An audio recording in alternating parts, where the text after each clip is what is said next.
Hi friend, मैं doctor निशान चौरड़िया आज अगेन एंटी डंपिंग ड्यूटी के बारे में कुछ इन्फॉर्मेशन आपके पास लेके आया हूँ। First of all happy and merry Christmas to everyone.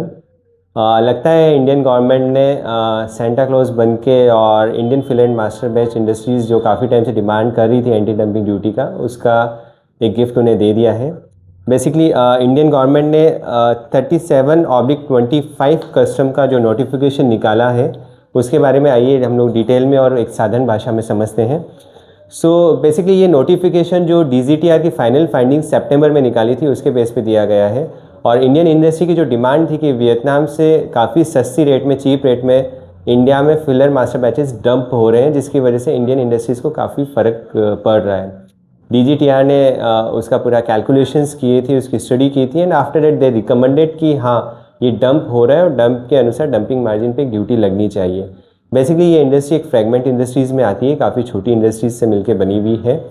जो final notification department of revenue ने दिया है उसके accordingly European plastic joint stock companies की जो ग्रुप कंपनीज़ है उन पे बेसिकली $31.58 का एंटी डंपिंग ड्यूटी लगाया है। ये ड्यूटी जो है आपकी बेसिकली जिस भी प्राइस में आप इंपोर्ट कर रहे हैं, बट आपको इतना डॉलर का एंटी डंपिंग मार्जिन आपको इंडियन गवर्नमेंट को पे करना होगा। अकॉर्डिंगली ADC प्लास्टिक जो है उस पर $36.13 का लगा है। एंटीएन इंडस्ट्रीज़ जो है बेसिकली उस पर अभी कुछ भी एंटी डंपिंग ड्यूटी नहीं लगी है, बट वो इंडियन गवर्नमेंट की वॉच लिस्ट में है। वियत प्लास जॉइंट स्टॉक कंपनी है उस पर $39.25 का लगा है।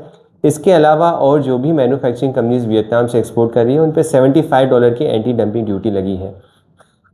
इस एंटी डंपिंग ड्यूटी के साथ में काफ़ी मेरे फ्रेंड्स के और काफ़ी इंडस्ट्री कलीग्स के क्वेश्चंस आ रहे हैं, तो चलिए उसके बारे में समझते हैं। पहला क्वेश्चन जो सभी इंडस्ट्री वालों का समझना चाहते हैं कि बेसिकली ये जो ड्यूटी है सिर्फ वियतनाम के प्रोडक्ट्स पे लगी है या कहीं से भी इंपोर्ट हो रहा है उस पर लगी है।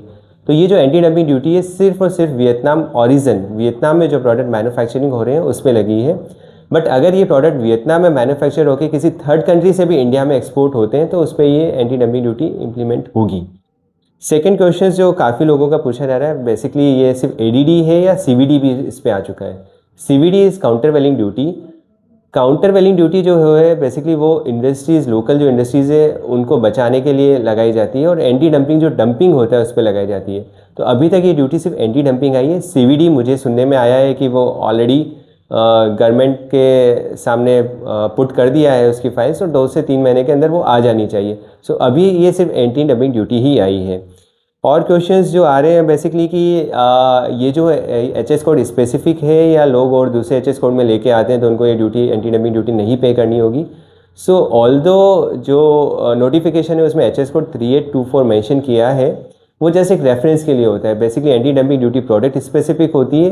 अगर कोई किसी दूसरे HS कोड में लेके आता है और जब भी गवर्नमेंट के ध्यान में आता है, कस्टम के नोटिस में आता है, 100% शोकोज नोटिस रहेंगे और उसका इम्प्लीमेंटेशन बहुत हेवी होता है, उसमें पेनल्टीज़ लगती है, ब्लैकलिस्ट हो सकते हैं और जो भी ड्यूटी होती है उस पर आपको इंटरेस्ट भी पे करना रहता है। इसके अलावा एक और क्वेश्चन आ रहा है कि नोटिफिकेशन कितने टाइम के लिए वैलिड होता है। बेसिकली ये नोटिफिकेशन 5 साल के लिए वैलिड है। गवर्नमेंट टाइम टाइम पे रिव्यू कर सकती है, इसे बढ़ा भी सकती है, हटा भी सकती है, बट एज़ पर नोटिफिकेशन अभी ये 5 साल के लिए ये एप्लीकेबल रहेगा। अच्छा, एक इम्पोर्टर से काफ़ी क्वेश्चंस आ रहे हैं कि जो फाइनल फाइंडिंग्स DGTR की आई थी वो सितंबर मंथ में आई थी, जबकि नोटिफिकेशन ये जो निकला है अभी दिसंबर मंथ में निकला है। सो बेसिकली ये 88 डेज़ के बीच में अगर किसी का इंपोर्ट हुआ है तो क्या होगा। अगर आपकी बिल ऑफ एंट्री फाइल हो चुकी है तो कोई इशू नहीं है, आप पे एंटी डंपिंग ड्यूटी नहीं लगेगी।